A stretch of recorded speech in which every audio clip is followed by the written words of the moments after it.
Finally, hindi ko na kailangan lumayo every time na magki-crave ako ng lechon dahil meron na rin dito sa Mabalacat Unlimited Lechon located sa Green Meadows near Don Bosco. Sobrang konti lang ng clips na nakuha ko kasi lunch break lang namin ito pero hindi ko pwedeng hindi i-share to sa inyo. So, eto yung pinaka-place nila. Hindi naman siya kalakihan pero comfortable naman yung space at okay para sa family, friends, or kahit quick lunch lang. Alam nyo ba, bukod sa lechon, isa talaga sa mga nagustuhan ko is yung creamy roast beef nila. Grabe, ito yung sinasabi nila na kahit sabaw pa lang, ulam na at solve ka na talaga. So, ito naman yung mga nasa buffet nila nung time na pumunta kami. May kaldereta, kilayin, eto ang creamy roast beef, chicken barbecue at chop suey. For dessert, meron naman silang gelatin at pineapple. Perfect pang tanggal umay pagkatapos ng lechon. And syempre, eto yung pinaka-star of the show, ang lechon. Hiwalay nilang sineserve yung balat at in fairness naman, generous agad yung serving. Di ko pa pala nababanggit na you can all enjoy this for only 299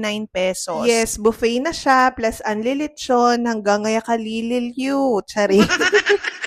Tara, takman tane. Grabe, ing balat ng ka-crispy, tapos yung laman, juicy, flavorful, at hindi talaga siya dry. Kaya naman, kung lechon lover ka rin kalupa ko, itry yun na Kenny. For sure, magugustuhan nyo rin. So, yun lang. Mukha kalingwan magbakal amlodipin. Bye!